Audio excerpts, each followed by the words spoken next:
খুব চমৎকার একটি প্রাকৃতিক দৃশ্য আপনাদেরকে এঁকে দেখাবো। প্রথমে দেখুন, আর্ট পেপারের মাঝে আমরা ঘাস আঁকলাম। আমরা এখানে রাবারও ব্যবহার করব না, সরাসরি সাইন পেন দিয়ে ড্রয়িং করছি। এভাবে করে ধাপে ধাপে উপর দিকে যেতে হবে। এটা থেকে আমরা প্রথমে কলার গাছ আঁকবো। গ্রামের দৃশ্যতে এটা যদি এইভাবে কলার গাছ আঁকা যায় তাহলে দেখবেন দৃশ্যটা আঁকা সহজ হবে এবং অনেক সুন্দর হবে। প্রথমে কলা গাছের ডালগুলো আমরা এঁকে নিচ্ছি, এরপর পাতা আঁকবো। কলা গাছের পাতা আঁকা কিন্তু খুবই সহজ। এভাবে দেখুন কলা গাছের পাতা আঁকা সম্ভব। আপনি দেখুন কলা গাছের পাতার মাঝে একটু ফাটা ফাটা দাগ দিতে হয়, আর কলা গাছের পাতা কিন্তু এভাবে ফাটা ফাটা থাকে, বাতাসে কলা গাছের পাতাগুলো ফেটে যায়। তো বন্ধুরা দেখুন, খুব ইজিলি আমরা একটা কলা গাছ আঁকলাম। কলা গাছে যদি কলা আঁকা যায় তাহলে আরও সুন্দর হবে। এভাবে দেখুন লম্বা লম্বা ফল আঁকবো। এই যে দেখুন আমি যেভাবে করছি ফুলের পাপড়ির মতো করে আমরা আঁকছি। নিচের দিকে যত আসবো তত কিন্তু একটা করে কমে যাবে। এখন নিচের অংশের যেটা থাকে সেটা আঁকলাম আমরা। এবার এখানে আমরা ঘর আঁকবো। প্রথমে ত্রিভুজ করে নিব, এরপর এই দাগটা ডাবল করব। দেখুন চালার শেপ আঁকলাম। এখানে আরও একটি চালা আঁকলাম। 3-4টা ঘর যদি আঁকা যায় তাহলে বেশ দারুণ হবে।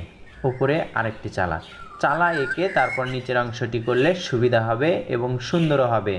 একই কৌশলে আপনাদেরকে বারবার একইভাবে আমি আপনাদেরকে দেখাচ্ছি কীভাবে ঘর আঁকতে হয়, সহজভাবে সুন্দরভাবে। এই ঘরগুলো গ্রামেই দেখতে ভালো লাগে। আমরা দরজা এবং জানালা আঁকলাম। এই দাগটা আমরা ডাবল করে দিচ্ছি। আপনারা খেয়াল করছেন যে আমি রাবার ব্যবহার করছি না, তাহলে কত সহজে আঁকছি। বেশি হিজিবিজি করে আঁকা যাবে না, সিম্পলভাবে আঁকতে হবে, তাহলে রং করাও সুবিধা হবে। ইজিলি 3টা ঘর আঁকলাম। এই পাশে একটি ফলের পালা। যখন বেশি কঠিন করবেন ড্রয়িংটা, রং করতে কিন্তু অসুবিধা হবে, তখন শেষে দেখা যাচ্ছে সবগুলোই খারাপ হয়ে যাচ্ছে। এখানে গরুর খাবার পাত্র, আমরা ফলের পালার বা খ্যারের পালার পাশেই গরুর খাবার পাত্রটি আঁকলাম। এবার আমরা কি করব, একটা সোজা দাগ আঁকবো। সোজা দাগ এটার সাথে মিলে দিলাম। এবার এখান থেকে দেখুন একটি নদী বা রাস্তা, আমরা নদী আঁকছি। ওই পাশের পাটটা ডাবল করে দিলেই হয়ে গেল সুন্দর একটি নদী বা খাল। এই দাগগুলো আছে, দাগগুলোর একটা দাগটা ডাবল করতে হবে। কোন দাগটা ডাবল করতে হবে আপনারা কিন্তু দেখেই বুঝতে পারছেন। ডাবল করার কারণে পাড়গুলো উঁচু হয়ে যাচ্ছে এবং পানির অংশ নিচু। দূরের দাগ থেকে আমরা এভাবে দাগ দিচ্ছি, এগুলো হচ্ছে দূরের গাছপালা। আমরা এখানে একটি গাছ আঁকবো। গাছটা প্রথমে ডাল আঁকবো, এরপর পাতা আঁকবো। মূলত এই গাছটা ওই ঘরের পিছনে লম্বা গাছ, এবং আরেকটা গাছ আঁকবো। প্রথমে ডাল এঁকে নিব, ডালগুলো খুব সহজে আঁকা যায়। আমরা রং যখন করব তখন আরও খুব ইজিলি করব। দেখবেন এবং শিখবেন, অন্যকেও শেখানোর চেষ্টা করবেন। আপনারা শিখতে পারলেই আমার সার্থকতা।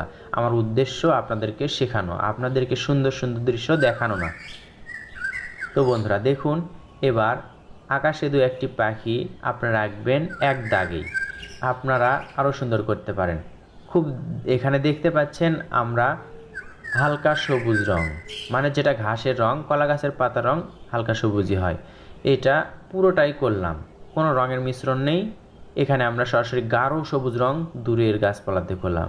এবার দেখুন এখানে সবুজ রং, সাধারণ সবুজ রং গাছে করলাম, কলা গাছের চাইতে কিন্তু গাঢ় রং, এবং ঘাসেও করলাম কলা গাছের চাইতে গাঢ় রং। এবার দেখুন কলাতে হলুদ রং, ফলের পালা বা খ্যারের পালাতে হলুদ রং, আর হলুদ রং ঘরের চালার উপরেও করে রাখলাম।